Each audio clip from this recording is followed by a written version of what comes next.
When I studied ancient Greek literature in my university days, I was always intrigued by the concept of catharsis. You may have run across the term yourself in school. Today, it's most often used to describe the emotional release we feel when faced with a tragic work of art. The usage of catharsis is at the core of what it means, as they say, to have a good cry. It's why the tears you shed every time you watch Rose tell Jack she'll never let go can feel just as cleansing as they do heartbreaking. Though this definition of catharsis is the most common, it's not the only one, or even the definitive one. The philosopher Martha Nussbaum has argued that a more appropriate translation of the original ancient Greek term is something closer to clarification. From this perspective, the experience of attending a tragic play like Oedipus Rex is less about the feelings that overtake us as we watch, and more about what an engagement with such difficult material reveals about the world and about ourselves. This wasn't mere entertainment. It was a chance to instill civic virtue, to communicate complex truths, to invite people into reflection, and to help people to process the reality of their day-to-day experience.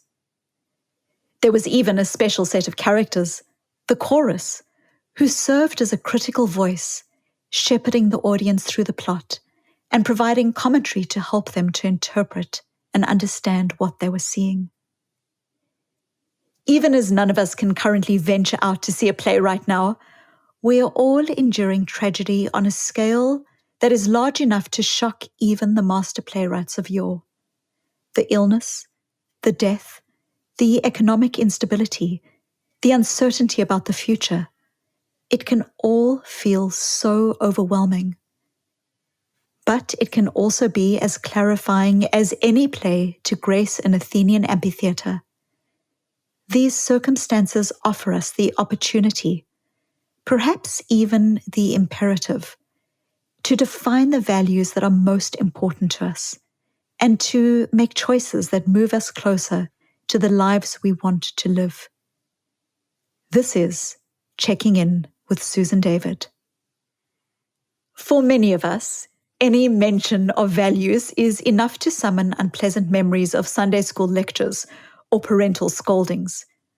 We might associate values with rigid dictates issued by authority figures who are eager to judge us as good or bad, right or wrong.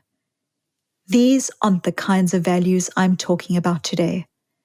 A more agile and productive way to think about our values is to see them as qualities of purposeful action that we can bring to many aspects of our lives, especially now during COVID times. There is no one-size-fits-all values. Values that are important to me might matter little to you, and vice versa. What ties them together is that our values can act as a compass or a North Star, guiding us as we make decisions and leading us toward people we want to become. They're your why, the underlying reasons you do what you do. Values differ from goals in that they're not items to be accomplished or boxes to be checked off.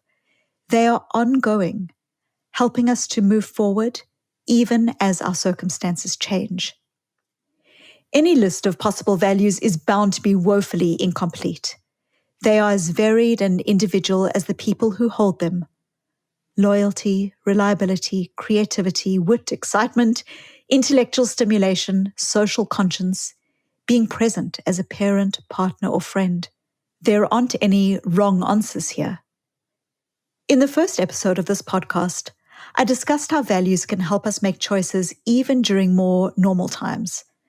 However, crises have a way of bringing them to the fore. Everyday decisions suddenly seem loaded with significance. Should we visit Grandma on her birthday and try to stay 6 feet away from her?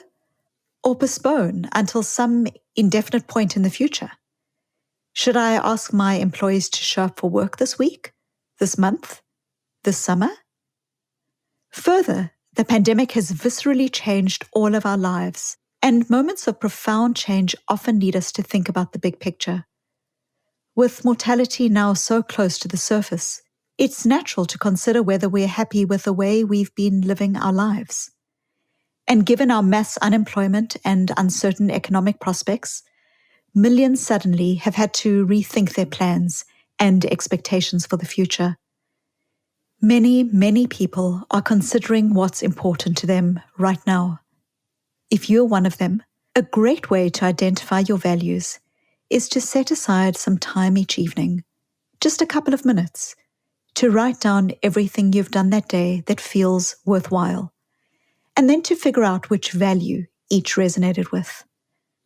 The pleasure you take in a Skype call, for instance, with an old friend, might show that you value deep relationships. The pride you feel after throwing together a delicious dinner with whatever is left in the pantry could suggest that you value creative problem solving or providing for your family. Of course, even in the busyness, our days can be particularly repetitive right now. So if you're coming up empty, another way to approach the question would be to consider what you would be doing if you were suddenly liberated from all your worries, COVID-related and otherwise. This isn't to say you should necessarily act on these dreams, but they can be revealing. A daydream about quitting your job and moving to Paris to take up painting might mean that you value adventure and self-expression. Or if absent money-related stress, you'd like to finally have a child with your significant other, it could show how much you value family. As I've mentioned previously on this podcast, even the tough emotions we're experiencing right now can point us in the direction of our values. Our anxiety, our pain, even our anger is evidence that we care, and our values are revealed by what we care about. Your fury at the conspiracy theories spreading across social media may indicate that you value rationality or science. The deep sadness you feel at not being able to visit your favorite coffee shop or pub may show how much you value community and personal connection. Identifying your values so that they aren't abstract ideas, but are known and explicit to you, can be enormously helpful. They are the essence of who you are, the heartbeat of your own why. Last night, I had a COVID indoor play date with my daughter, and we read the beautiful book, The Little Prince. I was reminded of the essential nature of values by this line in the book. And now here is my secret, a very simple secret. It is only with the heart that one can see rightly. What is essential is invisible to the eye. I absolutely love this line because values are of the heart, not of the head. And yet, at the same time, they provide a lens through which you can process tough decisions so that you aren't winging it. Rather, you are bringing about a greater level of intentionality to your life and your days, which is key to your well-being and to having a compass during changing and challenging times. Values also help inoculate us against choices that are not our own. Without even knowing it, we can start picking up on the behaviors of others, a process called social contagion. This can mean that over time, as if on autopilot, we can come to want things that we've never considered even wanting before. The car your neighbor drives, the clothes you see on Instagram, or the promotion that your colleague got. These things may look good and desirable on the surface, but they might not be truly reflective of you and how you want to live. Research shows that young women who performed values affirmation exercises, an exercise in which they were asked to write down who they were and what they cared about, were better able to counter cultural prejudices against women in science and to earn high marks in their undergraduate physics courses. The same goes for Black and Latino teenagers in school settings that consistently can undervalue them. Values are not just accoutrements that make our lives more pleasant. They are lodestars that keep us on track even as the world tries to shake us off course. Knowing your values, your why, is only the beginning. If we really want to unleash their true power, we have to apply them. We have to walk our why. This can get complicated when two or more of our values seem to come into conflict. And often people will say that their values are in conflict. Say, for instance, that you value being both a reliable professional and an attentive parent. How then do you respond during COVID when you've got a client demanding that you turn around a contract by Friday and a child holed up in his room playing Fortnite instead of finishing his remote math lesson? The secret lies in realizing that it is really the values themselves that are at odds. Your values just are your values. They just are. What is most likely at odds is not your values, but rather your goals. Remember, goals are the concrete things that you're aiming to achieve, usually at very specific times. Values are the reasons these goals matter to you. There's nothing inherently at odds about valuing both your career and your child. You can care about each deeply. However, there may be a conflict between getting that contract done on time and helping your kid through their lesson at this particular moment. A good way to manage conflicting goals is to fully attend to the things that matter to you when you're attending to them. If you're fretting about your child's grades while you're editing the contract, you're neither helping your kid learn nor adequately focusing on your work. The same goes with worrying about your work deadline while stumbling through quadratic equations with your son. Both things matter to you. Both are important. Give yourself permission to invest in each task without guilt. And this sometimes requires adapting and adjusting the specific timeline of your goals. In addition, while our decisions certainly do add up, no single choice point defines who you are and what you value. If you absolutely need to finish that work project by Friday, this doesn't mean you don't value your child or their education. It just means that you may need to help them catch up over the weekend instead, even if the assignment gets to their teacher a little bit late. Goal conflicts between work and parenting are particularly common.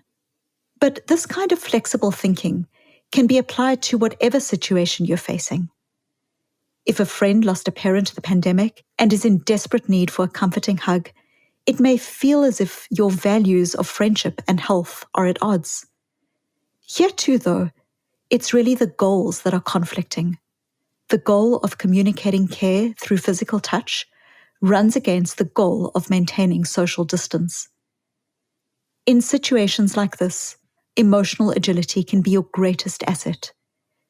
Think of creative ways to honor both of your values, even if you can't achieve both of your initial goals.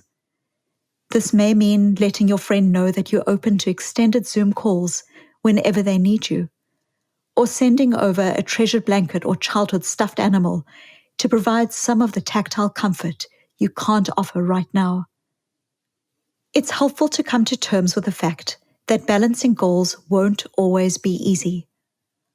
Often we know rationally that we aren't omnipresent and omnipotent, and yet we beat ourselves up. We tell ourselves that we are a bad parent and a bad worker, and we don't give ourselves the self-compassion that is essential to being a human in a complex world. In times like this, it might seem that it's never easy. Choice inherently comes with sacrifices and forecloses on opportunities. However, it's also the only way to live in harmony with your values.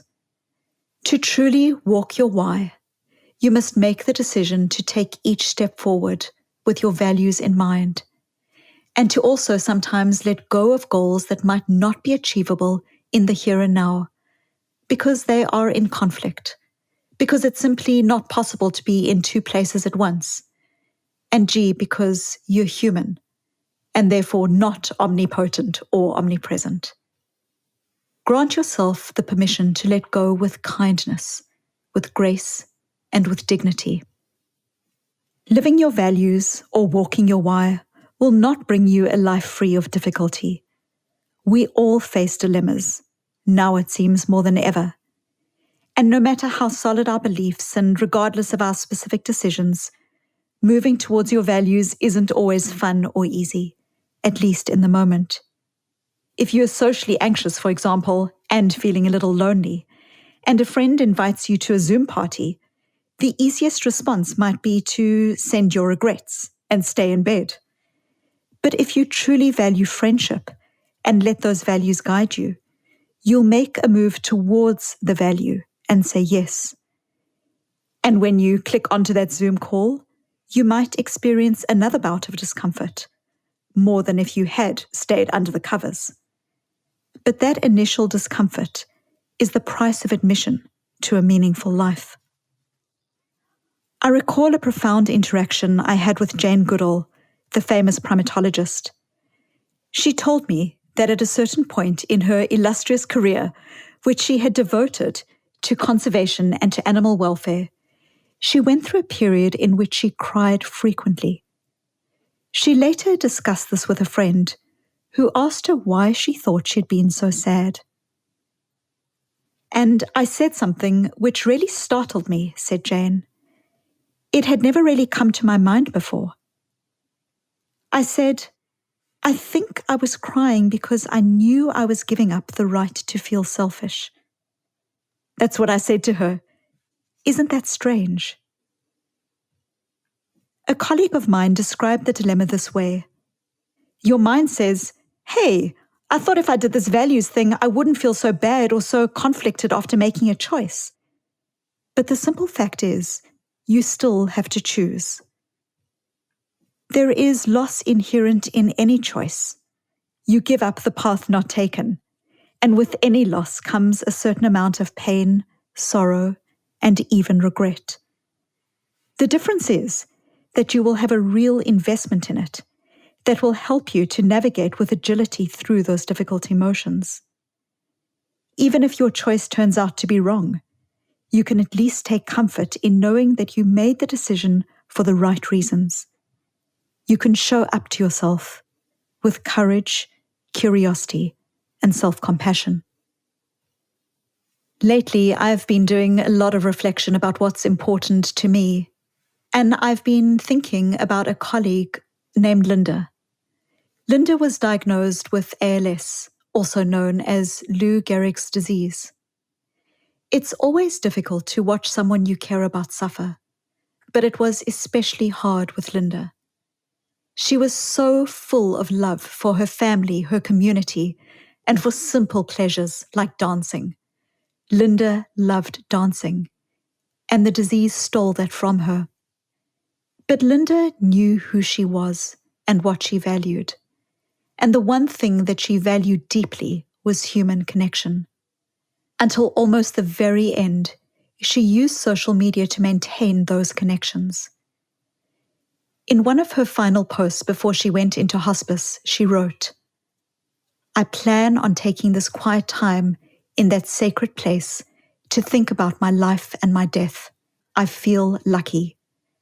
Many people are snatched from this life without a chance to measure their mission. In the meantime, dance if you can. Our values are what give us the opportunity to live our fullest lives, to be the people we aspire to become, in times that are challenging, in times that are now. Know your values, heed their call, and of course, dance if you can. I hope that this episode was of value to you. That's all from me today. Be well, stay safe, and let's check in next week.